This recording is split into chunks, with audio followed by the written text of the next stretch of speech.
বিচার প্রশিক্ষণ ইনস্টিটিউটের বিচার বিভাগ সংস্কার কমিশনের বৈঠক চলছে। সেখানে আছেন সহকর্মী জাভেদ আক্তার, বিস্তারিত জানাতে যুক্ত হচ্ছেন তিনি। জাভেদ, বিচার প্রশিক্ষণ ইনস্টিটিউটের বিচার বিভাগ সংস্কার কমিশনের যে বৈঠক চলছে সেই বিষয়ে কি তথ্য রয়েছে আপনার কাছে জানাবেন?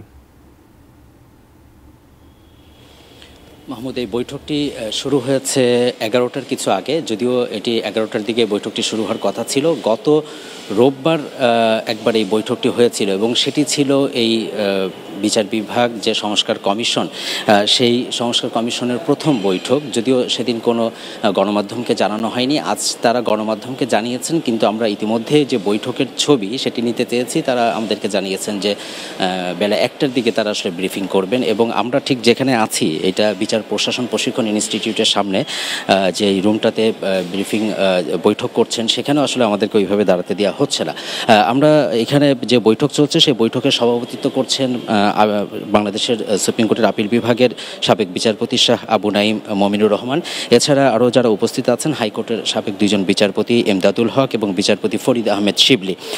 সুপ্রিম কোর্টের সাবেক রেজিস্ট্রার জেনারেল সৈয়দ আমিনুল ইসলাম আছেন। সাবেক জেলা ও দায়রা জজ মাজদার হোসেন মামলা নামে বিচার বিভাগ পৃথকীকরণের যে মামলাটি, সেটি আমরা ওনার নাম অনেক আগে থেকেই জানি। শিয়া বাটার ও ভিটামিন ই সমৃদ্ধ lily glam beauty soap. Lily, always beautiful. Supreme কোর্টের আইনজীবী আছেন তানিম হোসেন শাওন, ঢাকা বিশ্ববিদ্যালয়ের আইন বিভাগের সহযোগী অধ্যাপক কাজী মাহফুজুল হক।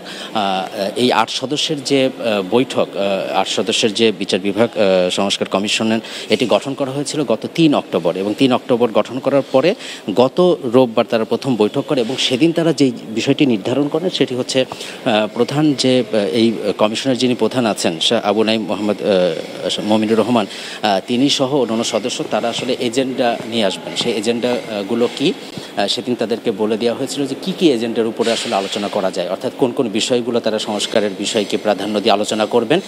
সেই বিষয়গুলো নিয়ে আজকে তারা এসেছেন, সেই এজেন্ডাগুলোর উপরে আজকে তাদের এই বৈঠক হচ্ছে। বেলা 1টার দিকে তারা আমাদেরকে আসলে জানাবেন যে আজ এই দ্বিতীয় বৈঠকে আসলে তারা কী ধরনের সিদ্ধান্ত নিলেন। মাহমুদ।